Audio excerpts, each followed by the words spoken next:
Captain Jake Morrison stood in the massive chamber of Kepler Station, looking up at the towering alien beings that surrounded him. The Galactic Council meeting hall was huge, with walls made of crystal that showed the stars outside. 47. Different alien species sat in their seats, all looking down at the single human representative. Jake felt small and alone. He wore his best military uniform, but it looked plain next to the fancy robes and armor of the alien council members. Some of the aliens had multiple arms, others had wings, and a few looked like giant insects. They all stared at him with eyes that showed no kindness. Council Prime Vexithara rose from her seat at the center of the chamber. She was 12 feet tall with 4 arms, and a hard shell like a beetle. Her voice echoed through the hall when she spoke. "The human petition for full membership in the Galactic Council has been reviewed," she said.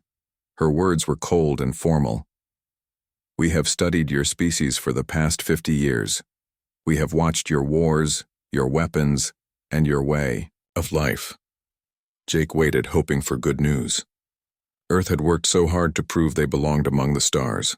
They had built space stations, explored distant planets, and tried to show they were ready to join galactic civilization. "The decision is final," Vexithara continued. "Humanity is denied membership. Your technology is too primitive. Your weapons are like stone tools compared to our plasma cannons. Your people are too violent and aggressive to join civilized society." A wave of clicking, buzzing, and strange sounds filled the chamber as the alien representatives talked among themselves. Jake could tell they were pleased with the decision. He felt his heart sink. "But Council Prime," Jake said, stepping forward, "my people have proven we can be peaceful. We have not attacked any galactic species. We have followed all the rules you gave us." General Kael Dorthan stood up from his seat. He was from the Zephyrian Empire, one of the most powerful military forces in the galaxy. The Zephyrians looked like giant lizards with silver scales and bright red eyes. Kyle was bigger than most, with scars across his face from many battles. "Peaceful?" Kyle laughed, a harsh sound that echoed through the chamber. "Your species has been at war for thousands of years. You fight each other over pieces of dirt and drops of water. You build weapons designed only to kill." "That was in our past," Jake said. "We have changed. We have been united as one people for over a century now." "A century is nothing," Kael replied. "Other species have thousands of years of peace. You are still babies learning to walk." Vexithara nodded in agreement. "The Zephyrian Empire has raised concerns about human expansion into their territory. They report that human colonies are being built too close to their borders." Jake knew this was coming. The Zephyrians had been complaining about human settlements for months. "Those colonies are an empty space," he said. "No one claimed those systems before we arrived." "The Zephyrian Empire claims all space within 50 light-years of their borders," Kyle said. "Your people ignored our warnings and built settlements. Anyway, this shows you cannot follow galactic law." "We were never told about this 50 light-year rule," Jake protested. "It was never written in any treaty we signed." "Ignorance is no excuse," Vexithara said. "A civilized species would have asked permission before building colonies near another empire's space." The chamber erupted in more alien sounds. Jake could see that most of the council members agreed with Vexithara and Kael. Only a few smaller species remained quiet, but none spoke up for humanity. Kael stepped down from his platform and walked toward Jake. His massive form cast a shadow over the human captain. "Since the council has decided that humans cannot be trusted to follow galactic law, the Zephyrian Empire will take action to protect our interests." "What kind of action?" Jake asked, though he feared the answer. "Your outer colonies must be evacuated," Kael said. "All human settlements within 100 light-years of Zephyrian space must be abandoned within 30 standard days." "That's impossible," Jake said. "Those colonies have millions of people. We cannot move them all in 30 days. "Then they will be removed by force," Kyle replied. "The Zephyrian fleet will begin pacification operations if humans refuse to comply." Jake looked around the chamber, hoping someone would object to this threat. But the alien representatives just watched in silence. Some even seemed to approve of Kael's words. "I call for a vote," Vexthara announced, all in favor of supporting the Zephyrian Empire's security concerns regarding human expansion. Jake watched in horror as 43 hands, claws, and tentacles rose into the air. Only 4 species abstained from voting. None voted against the motion. The motion passes, Vexthara declared. The Galactic Council supports the Zephyrian Empire's right to protect their territory from human encroachment. Jake felt the weight of failure crushing down on him. You are condemning millions of innocent people to death or exile, he said. Your people should have thought of that before they chose to ignore galactic customs, Kale said. Perhaps this will teach humans to respect their betters. The meeting was over. Jake stood alone in the center of the chamber as the alien representatives began to leave. Some looked at him with pity, but most showed only indifference or contempt. Back on Earth, Admiral Lisa Carter received Jake's report in her office at Naval Command. She was a tough woman in her 50s who had spent her life preparing for humanity's expansion into space. Now that expansion was under threat. They gave us 30 days, Jake said over the communication link. Kale made it clear they planned to attack if we don't evacuate. How many ships are we talking about? Carter asked. Intelligence estimates the Zephyrian Second Fleet has over 200 warships, Jake replied. Our colonial defense forces cannot match that kind of firepower. Carter was quiet for a long moment. Then she stood up and walked to her window, looking out at the space elevator that stretched up into the sky. Captain Morrison, she said finally, I want you to come home immediately. We need to discuss some classified projects that might change the situation. What kind of projects? Jake asked. Carter smiled for the first time since the conversation began. The kind that will show the Galactic Council what happens when you underestimate humanity. After ending the call, Carter activated her secure communication system and sent a single message to a hidden facility near Saturn. Project Phantom Fleet is now authorized for immediate deployment. Deep in space, in shipyards that no alien species knew existed, 12 ships unlike anything in the galaxy waited in the darkness. Soon the galaxy would learn that humanity had been preparing for this moment all along.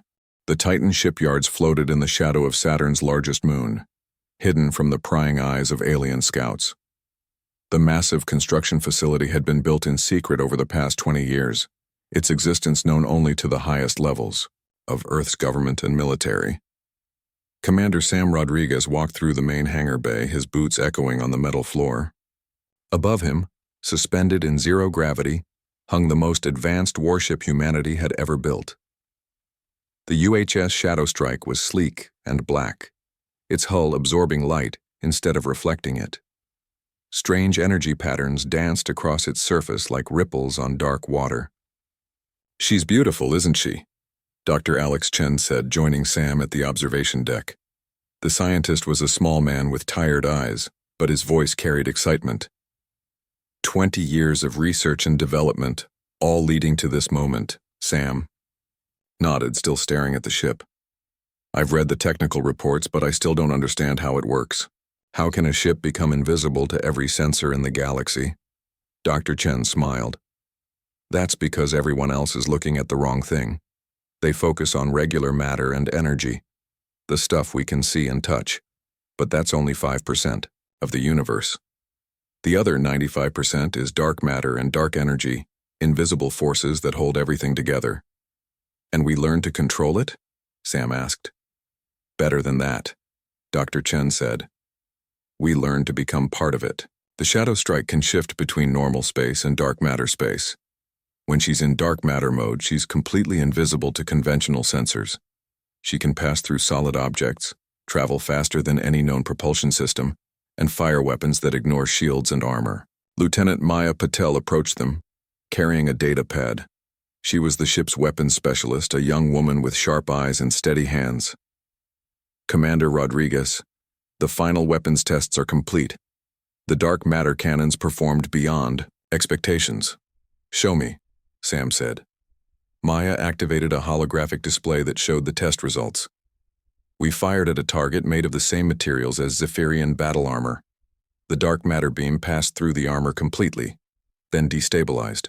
the molecular structure of the metal behind it. The target simply fell apart at the atomic level. Sam stared at the data. It destroyed the target without even touching the armor? That's correct, Maya said.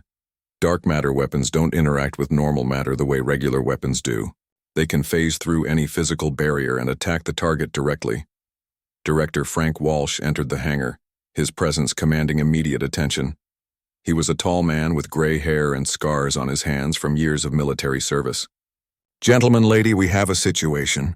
The Zephyrian fleet is mobilizing for their attack on our outer colonies." "How long do we have?" Sam asked. "Intelligence says they'll reach Proxima Centauri in 6 days," Walsh replied. 200 ships, including their newest battlecruisers. Our colonial defense forces don't stand a chance." Dr. Chen looked worried. "The Shadow Strike is ready, but she's just one ship. Can she handle an entire fleet?" Walsh smiled grimly. "Doctor, it's time you learned the full scope of Project Phantom. Fleet. The Shadow Strike isn't our only dark matter battleship." He led them to another section of the shipyard where 11 more ships waited in the darkness. Each one was different in design, but all shared the same black hull and strange energy patterns. 12 ships total, Walsh said, each one capable of engaging multiple enemy vessels simultaneously. "We've been building them in secret for the past 5 years, using resources from across the solar system."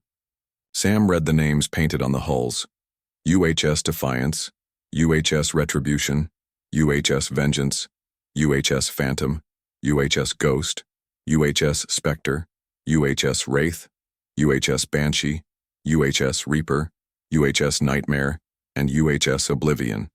"These names," Sam said, "they're meant to send a message." "Indeed they are," Walsh replied. "For too long, humanity has been seen as weak and primitive. These ships will show the galaxy what happens when you threaten our people." Maya was studying the technical specifications of the other ships.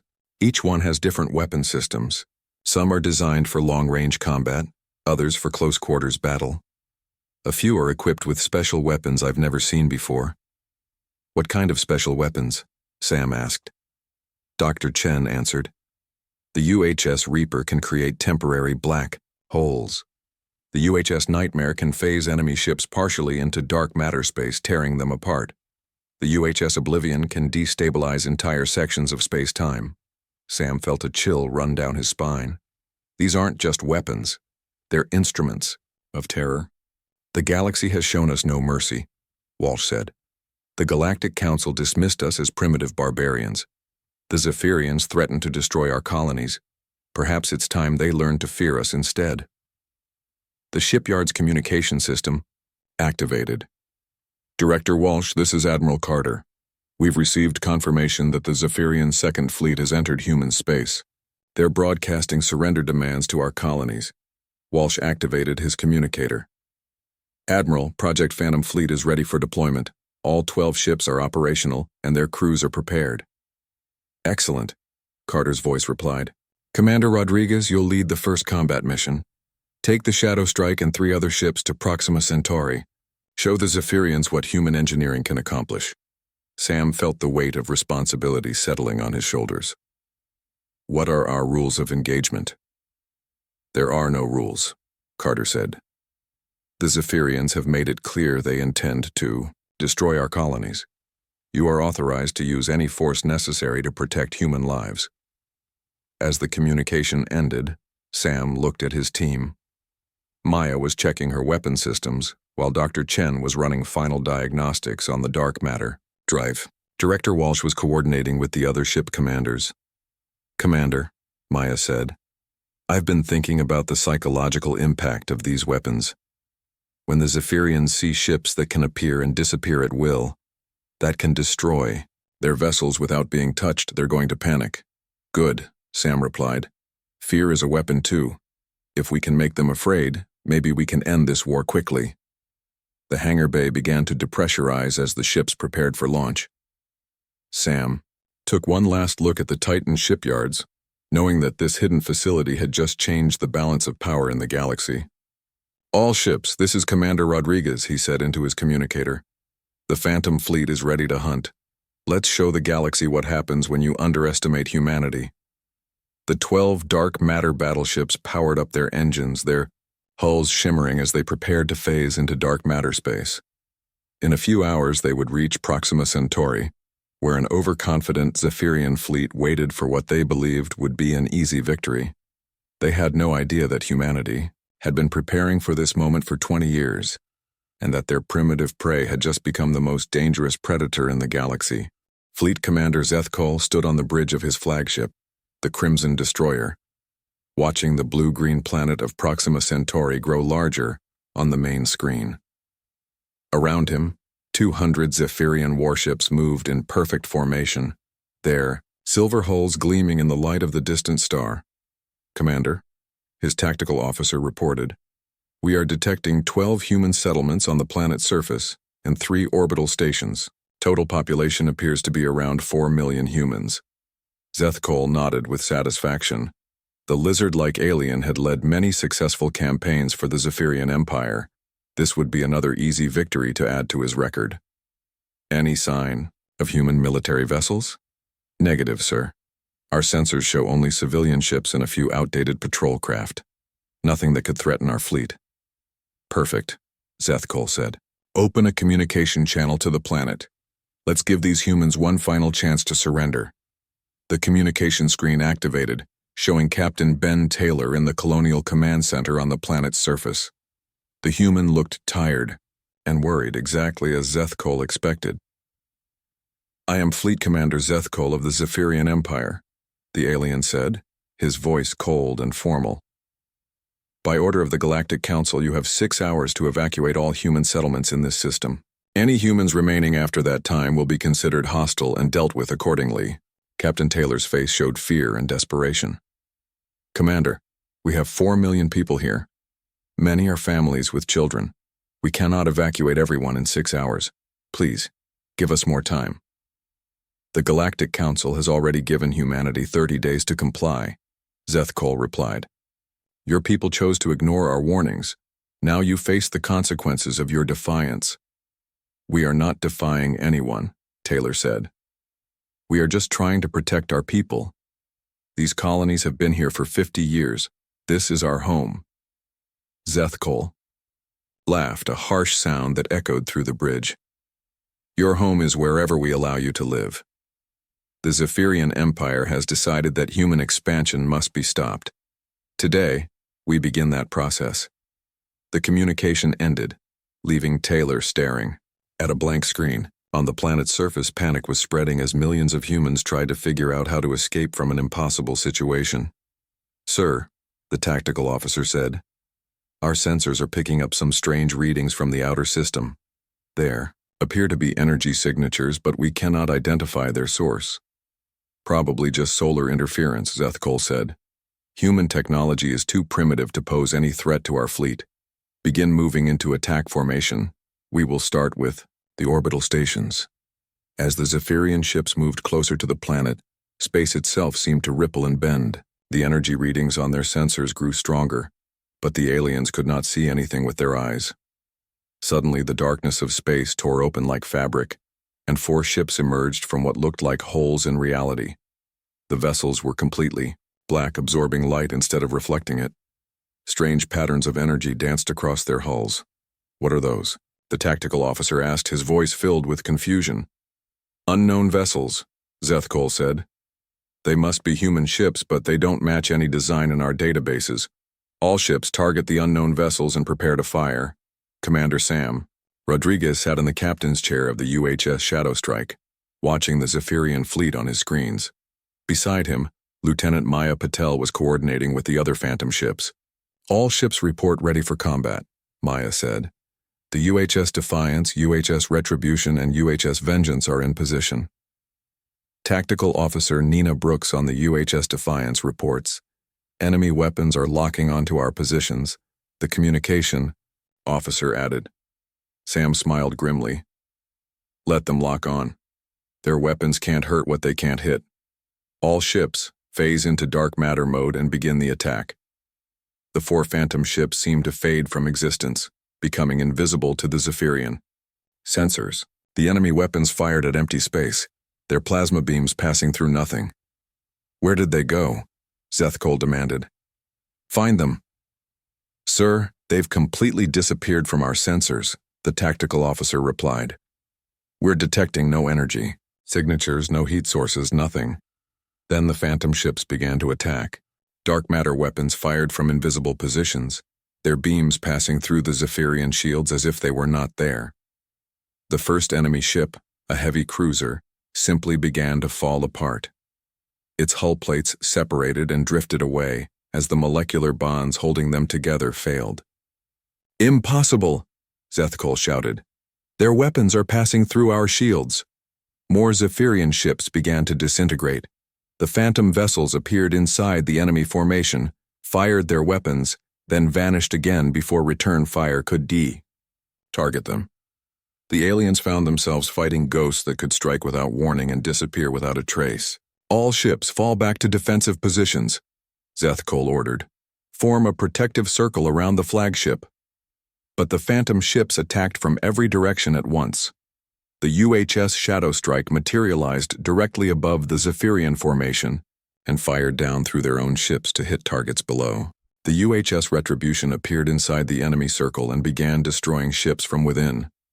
How are they doing this? The tactical officer asked in panic. They're firing through their own vessels. Because our weapons exist in dark matter space, Sam said to his crew, though the aliens could not hear him. We can fire through normal matter without affecting it, then phase our weapons back into normal space to hit the target. The battle was turning into a massacre. Zephyrian ships exploded or fell apart one by one, their crews unable to fight an enemy they could not see or understand. The phantom ships moved like predators among a herd of prey, striking with precision and vanishing before the survivors could react. Sir, Nina Brooks reported from the UHS Defiance, enemy morale is breaking. Several ships are trying to retreat. Let them run, Sam replied. But make sure they carry a message back to their empire. Fleet Commander Zethkol watched in horror as his fleet was destroyed around him. Of the 200 ships he had brought to Proxima Centauri, only 50 remained operational. The rest were debris floating in space. All ships retreat immediately, he ordered. Fall back to the jump point. As the surviving Zephyrian vessels fled toward the edge of the system, the phantom ships appeared one final time. They formed a line between the aliens and their escape route, their black hulls gleaming with dangerous energy. Wait, Sam said into his communicator. Let them go. They need to tell their people what happened here. The phantom ships moved aside, allowing the battered Zephyrian fleet to escape. As they jumped to hyperspace, Zethkol sent a desperate message to the Zephyrian High Command. The humans, he broadcast, his voice filled with fear. They're not what we thought. Their ships can become invisible, fire through shields, and appear anywhere they want. They destroyed 150 warships in 17 minutes. The humans are not primitive, they're something else entirely. On the planet's surface, Captain Taylor watched the alien fleet retreat. He activated his communicator and sent a message to Earth. The phantom ships have saved us. The colony is secure. The 4 phantom ships gathered in orbit around the planet, their mission complete. They had faced an enemy fleet 5 times their size and won without taking a single casualty. Well done, everyone, Sam said to his crew.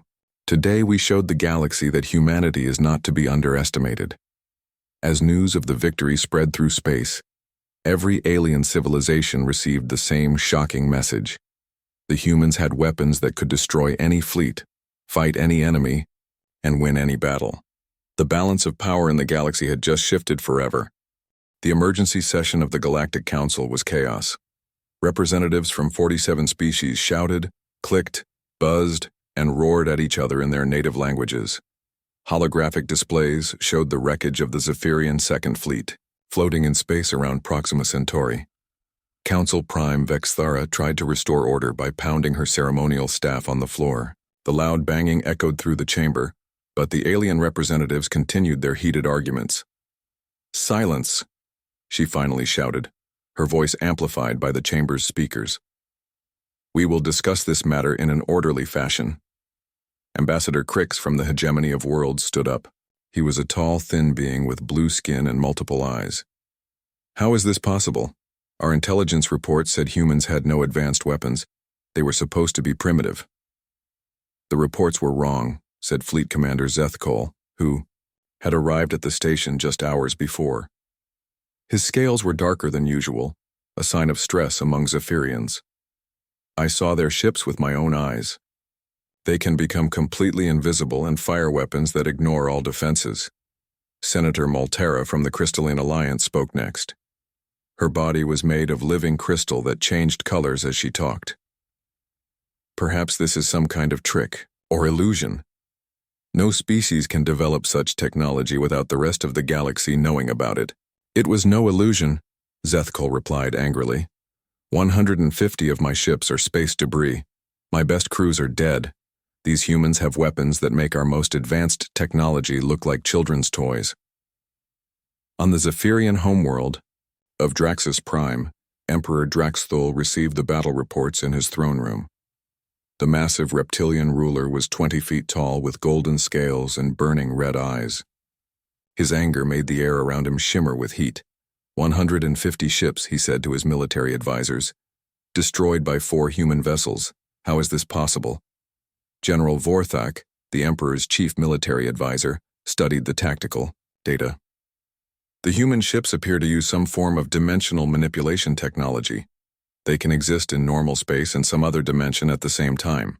I don't care how they do it, the Emperor roared. I care about destroying them. Mobilize the entire Imperial fleet.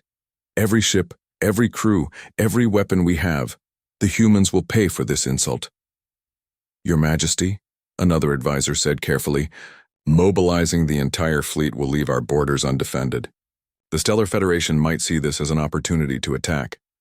Let them try, Draxthul replied. After I crush these humans, the entire galaxy will know that no one can challenge Zephyrian power. On Earth, Admiral Lisa Carter sat in the Strategic Command Center, surrounded by screens showing reports from across the galaxy. Intelligence Director Carol White stood beside her, reading updates from their spy networks. The reaction is exactly what we expected, Carol said. Every major power is either panicking or mobilizing their fleets. The Zephyrians are calling up their reserves. The hegemony is moving ships to defensive positions. And the Crystalline Alliance is demanding answers from the Council. What about the smaller species? Carter asked. Mixed reactions. Some are scared and want to hide. Others are quietly reaching out to us through back channels. They see us as either a new threat or a potential protector against the bigger powers. Ambassador, Jake Morrison entered the command center, looking tired from his journey back from Kepler Station. Admiral, I've got diplomatic requests from 23 different species. They all want to know the same thing. What are our intentions? Our intentions are simple, Carter replied. We want to be left alone to live in peace. But if anyone threatens our people again, they'll face the same fate as the Zephyrian Second Fleet. The problem is, Jake said, they don't believe that's all we want. They think this is the beginning of human expansion across the galaxy. Dr. Alex Chen's voice came through the communication system from the Titan shipyards. Admiral, I've got an update on our production capabilities. The new automated systems are working better than expected. We can now build dark matter battleships, 3 times faster than before. How many ships can we have ready in the next month? Carter asked. If we push the facilities to maximum capacity, we can have 60 new Phantom ships operational within 30 days. That would give us a total fleet of 72 vessels. Carol White looked up from her reports. Admiral, we're picking up massive fleet movements from the Zephyrian Empire. Our spies report that Emperor Draxthul is mobilizing over 3,000 warships for a direct attack on Earth. Carter nodded grimly. He's going to throw everything he has at us to restore his empire's reputation. Can our Phantom fleet handle that many ships? Jake asked. We're about to find out, Carter replied. Dr. Chen, I want all available Phantom ships ready for deployment within 48 hours. This time, we're not just defending a colony. We're defending our homeworld. On the distant world of Veltar, the Stellar Federation held an emergency meeting of their War Council. The Federation was the second largest military power in the galaxy, rivals to the Zephyrian Empire for thousands of years.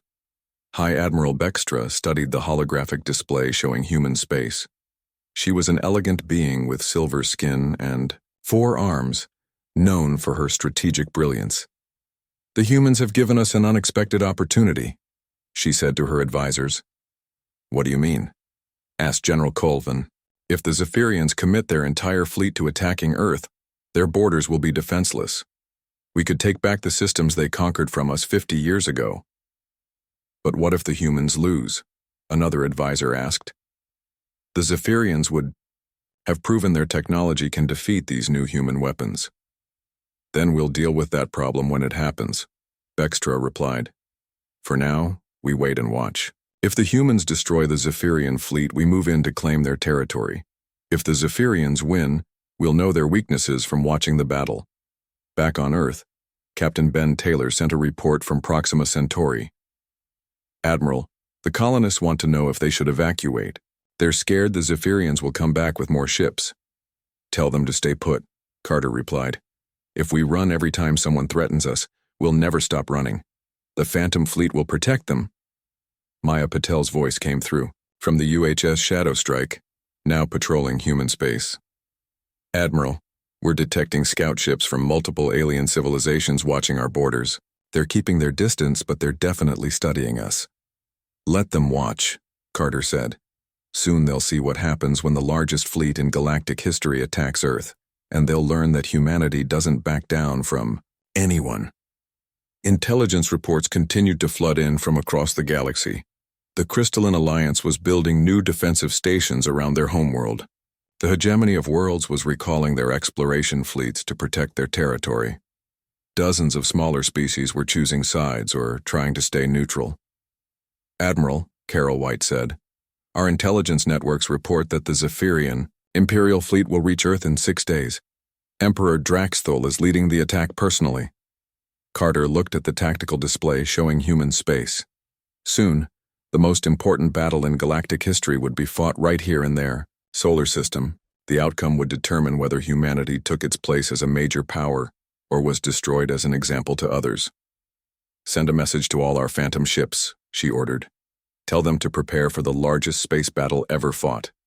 In 6 days, we either prove that humanity belongs among the stars, or we die trying."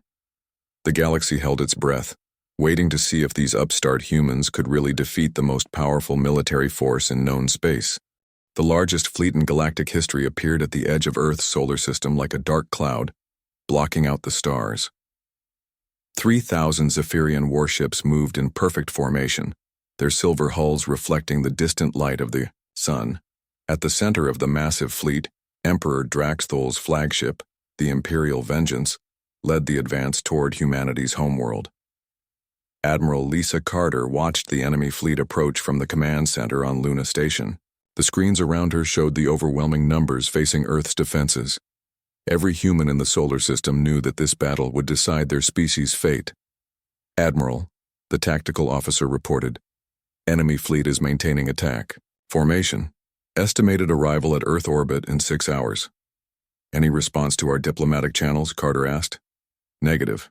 Emperor Draxthul is broadcasting on all frequencies demanding humanity's complete surrender." On the bridge of the Imperial Vengeance, Emperor Draxthul stood before the main screen showing Earth's blue marble hanging in space. The massive reptilian ruler's golden scales gleamed under the bridge lights as he prepared his final message to humanity. "People of Earth," his voice boomed across all communication channels, "I am Emperor Draxthul of the Zephyrian Empire. Your species has committed an act of war against the greatest military power in the galaxy. You destroyed one of my fleets and killed thousands of my warriors." The Emperor's red eyes burned with anger as he continued. "I offer you one final chance, for mercy.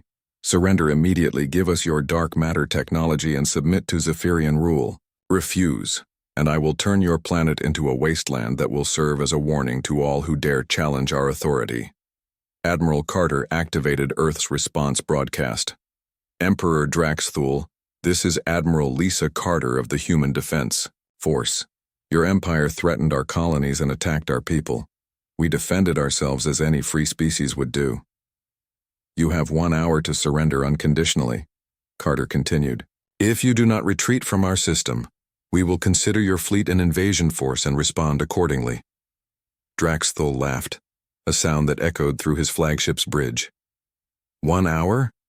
You dare give me an ultimatum? I have 3,000 ships human. You cannot possibly match such firepower. We'll see about that, Carter replied, ending the transmission. As the hour deadline approached, space around Earth began to shimmer and bend. What started as 4 phantom ships at Proxima Centauri had grown into something much larger. Dark matter battleships phased into normal space throughout the solar system, appearing near Earth, around Mars by the asteroid belt, and even among the moons of Jupiter.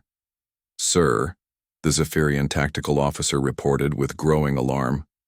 We're detecting energy signatures consistent with human vessels, but the numbers don't make sense. How many ships? Draxthul demanded. We're counting over 100 contacts, sir, but they keep appearing and disappearing from our sensors. Dr. Alex Chen's voice came through Carter's communicator from his research station. Admiral, all phantom ships are in position. We have 127 vessels ready for combat. 127? Carter asked, surprised. I thought we only had 72 ships ready. The automated production systems exceeded our projections, Chen replied. We've been building ships around the clock for the past month. Some of the new vessels have weapon systems we've never tested in combat. Commander Sam Rodriguez checked in from the UHS Shadow Strike, now leading the largest phantom fleet ever assembled. Admiral, all ship commanders report ready for battle. We're spread throughout the solar system in a defensive formation. What about the special weapons? Carter asked. The UHS Reaper is standing by with the black hole generator, Rodriguez replied. Dr. Chen says it can create a gravitational field strong enough to trap an entire battle group. Emperor Draxthul grew impatient as the hour deadline passed. The humans refuse to surrender. All ships begin the attack. Destroy every human vessel, then reduce their planet to rubble. The massive Zephyrian fleet moved forward, their weapons charging for the assault. But as they approached Earth's orbit, the phantom ships began their counterattack. Space erupted in chaos as over 100 dark matter battleships attacked simultaneously. The phantom vessels appeared inside the Zephyrian formation, fired their weapons, then vanished before return fire could target them. Enemy ships began falling apart as dark matter weapons destabilized their molecular structure. Impossible, Draxthul roared. Where did they get so many ships? The battle was unlike anything the galaxy had ever seen. Phantom ships phased through, Zephyrian vessels to attack from within. Dark matter cannons fired through shields and armor as if they were not there. Some phantom ships created temporary black holes that swallowed entire squadrons of enemy vessels. Sir, we've lost over 500 ships in the first 10 minutes, the tactical officer reported in panic. Their weapons are destroying us faster than we can count our losses. Lieutenant Maya Patel coordinated the Phantom Fleet's assault from her position on the UHS Shadow Strike. All ships focus fire on their command vessels, cut off their leadership, and the rest will collapse. The UHS Reaper moved into position near the center of the Zephyrian fleet.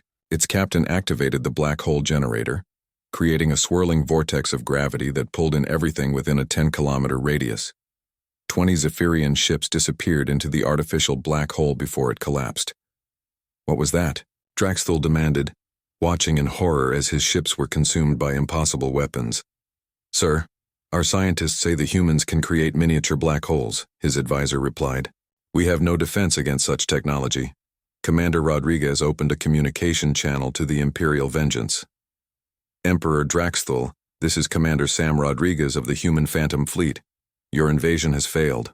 Order your remaining ships to retreat or we will destroy your entire fleet. Never, Draxthul shouted.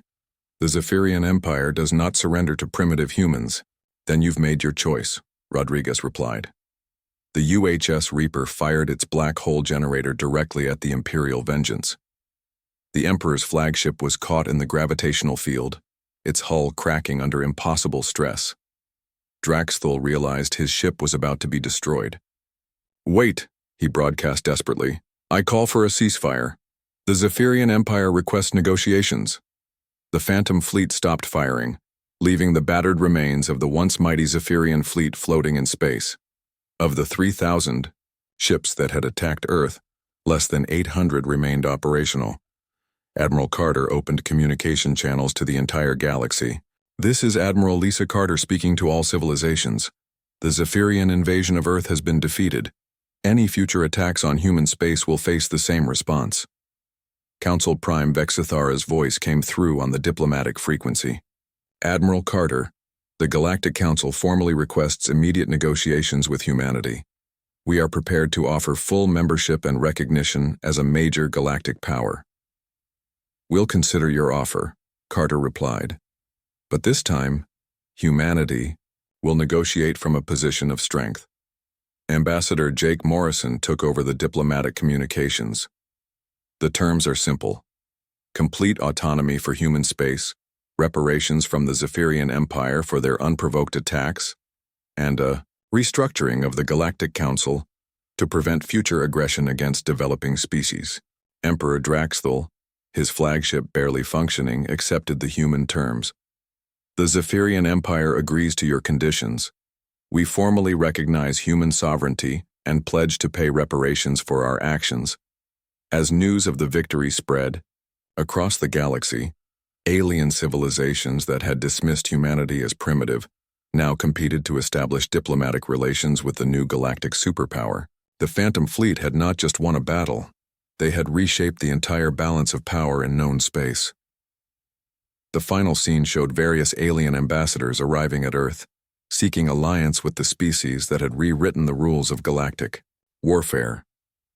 Humanity had survived their trial by fire and emerged as the galaxy's new apex predator.